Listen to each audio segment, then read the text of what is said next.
Lewis Hamilton has exposed the weakness hiding inside Ferrari's SF-26, and it is not simply a lack of power. At Spa, Ferrari had enough pace to fight near the front. Charles Leclerc briefly reached the effective lead, and Hamilton still climbed to second in the championship. Yet the weekend collapsed into a 5-second penalty, a collision that ended George Russell's race, a dangerous pit lane incident, and another investigation. Then Hamilton delivered a line that changed everything. Ferrari had taken one step forward with the engine, but not the whole step. Because the SF-26 is fast enough to create hope, but still too unpredictable to create trust. And unless Ferrari fixes that gap, Hamilton's 8th title dream could disappear while the car still looks competitive. Subscribe to the channel. Before Ferrari can fix the SF-26, it has to understand what Hamilton is actually telling them. Because this is not one simple weakness. It's a chain reaction. The problem begins at the front of the car, but it does not end there. A Formula One driver needs to trust the front tires before the car has even completed the turn. That trust allows late braking. It allows sharper direction changes. It allows the driver to carry speed into corners without waiting for the car to prove that it will respond. Hamilton has spent his entire career driving through instinct at the limit. He does not turn the steering wheel and then wait to see what happens. He commits because he already knows what should happen. But when the front of the car becomes unpredictable, that instinct disappears. The driver begins protecting himself. A slightly earlier brake application. A fraction less speed at corner entry. A tiny delay before returning to full throttle. None of those movements looks dramatic. Together, they can destroy a lap. Think of walking down a staircase where one step feels loose. You can still reach the bottom. But once you discover that unstable step, every movement changes. You slow down. You place your foot more carefully. You stop trusting the staircase. That is what uncertainty does inside a Formula One car. The SF-26 may still produce impressive speed. It may still look competitive on the timing screen.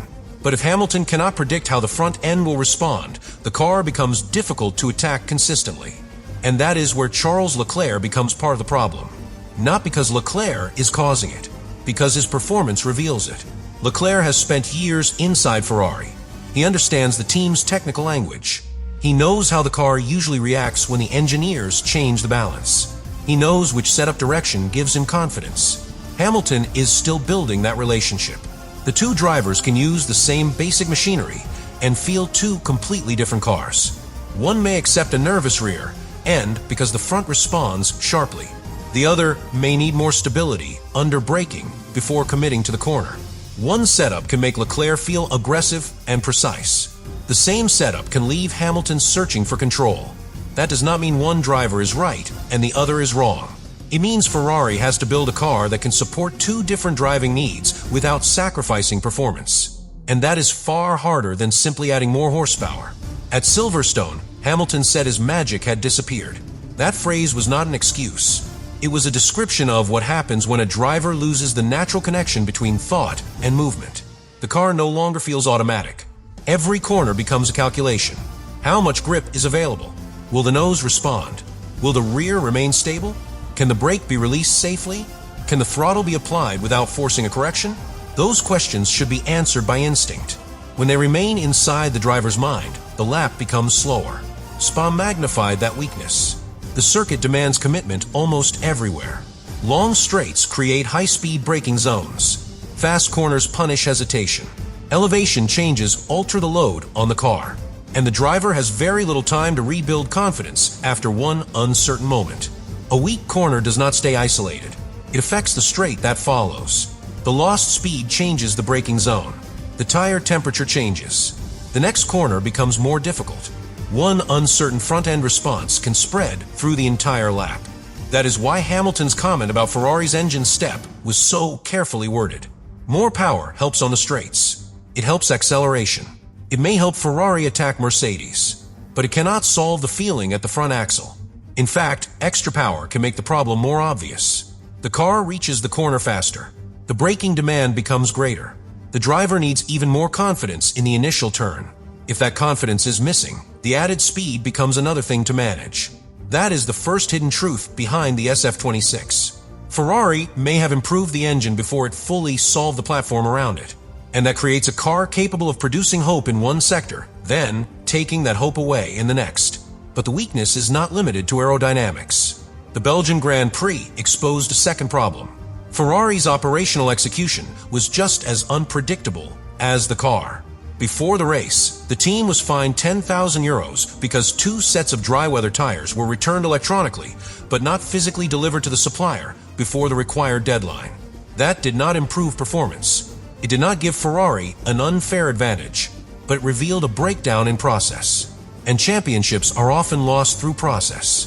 A missed deadline, a misunderstood instruction, a delayed wheel, a car released into unsafe space. Each mistake may last only seconds. The consequences can remain for an entire weekend. Ferrari then created a real strategic opportunity during the race. The second virtual safety car period allowed the team to bring both cars into the pits. Leclerc and Hamilton were double stacked. For a moment, the decision worked. Leclerc moved into the effective lead. Ferrari had used the race interruption to place itself in position to win. That should have been the moment when the team's improvement became undeniable. Instead, the pit stop created another crisis. Hamilton's Ferrari struck one of the mechanics as the car left the box. His radio reaction was immediate. He said he could not turn car. That sentence revealed more than frustration. It revealed a driver who believed he had been released into a situation where he lacked the room needed to escape safely. The engine had improved. The strategy had worked. The pit lane execution created an investigation. That is Ferrari's central contradiction. One department produces a gain. Another department places the gain in danger. And this is why Hamilton's words were so brutal without sounding angry. He praised the engine team because its progress was real. He said Ferrari had taken a step forward because it had. But he refused to pretend the complete problem had been solved. The car still needed balance. Hamilton still needed confidence. The team still needed cleaner execution. And Ferrari still needed to stop turning opportunity into damage. That is the difference between being fast and being ready. Ferrari was fast enough to place Leclerc near victory. It was not ready enough to control the entire weekend. Hamilton crossed the line near the front despite receiving a 5-second penalty for the opening lap collision with George Russell. The stewards judged Hamilton wholly responsible while reducing the penalty because of the low grip and compressed conditions of the first lap. That decision kept Hamilton's result alive. It did not remove another costly mistake. And yet, after all of that, he moved into second place in the championship. That sounds like progress. The points told more dangerous story. Andrea Kimi Antonelli reached 204. Hamilton had 159. The gap was 45 points. Ferrari had improved. Antonelli had moved farther ahead. That is why one step forward was not enough. Hamilton did not need a promising car. He needed a complete one. He did not need one strong department. He needed every department to perform at the same level. And he did not need occasional confidence. He needed to know that when he attacked the front end, the SF-26 would respond the same way every time. Because the most dangerous Ferrari is not a slow Ferrari. It is a Ferrari fast enough to fight for victory, but unpredictable enough to lose that victory through one uncertain corner, one penalty, or one mistake in the pit lane. And Spa proved the weakness was no longer hidden. The speed was there. The trust was not. The next weakness appears when the car and the team are placed under pressure at the same time. Because a Formula One race is not won by the fastest part, is won by the complete system. The driver, the car, the engineers, the strategy group, the pit crew. Every one of them has to react correctly, often within seconds. At Spa, Ferrari showed that it could create an opportunity. What it could not prove was that it could control the opportunity once it arrived. The second virtual safety car period gave Ferrari exactly the kind of opening championship teams are expected to exploit. The field slowed. The pit lane loss became smaller. The strategy window appeared.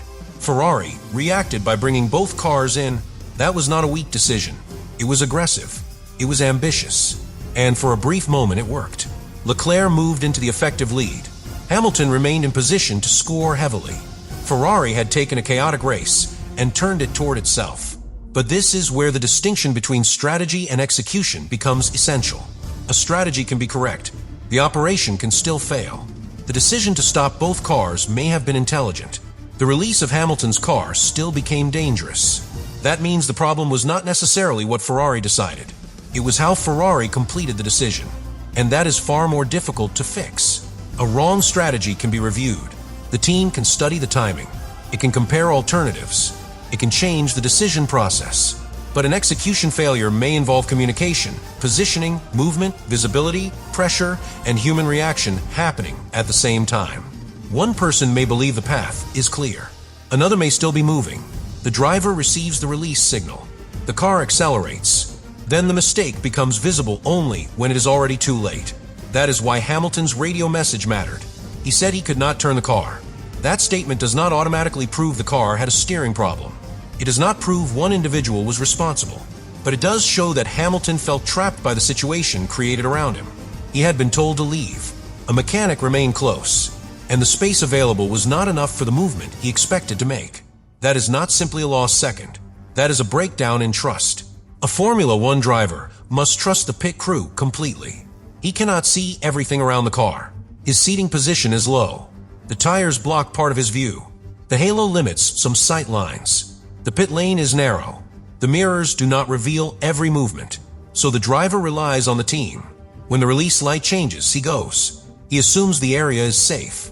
The mechanics rely on the same system. They assume the car will not be released until they are clear. That shared trust allows the pit stop to happen at extreme speed. When it fails, the danger becomes immediate. And this is where Ferrari's weakness becomes bigger than one incident. A team fighting for a championship cannot ask the driver to trust an unpredictable front end on the track, then expose him to uncertainty in the pit lane. The two problems are different. Emotionally, they create the same result: hesitation. On the circuit, Hamilton needs to know the nose will respond. In the pit lane, he needs to know the path is clear. In both cases, uncertainty forces reaction instead of instinct. That is the exact opposite of what an elite driver needs. Hamilton has built his career around certainty at extreme speed. He knows where the car will rotate. He knows when the rear tires will accept power. He knows how late he can brake. He knows how much space exists beside another driver. But that confidence depends on the machine and the team behaving predictably.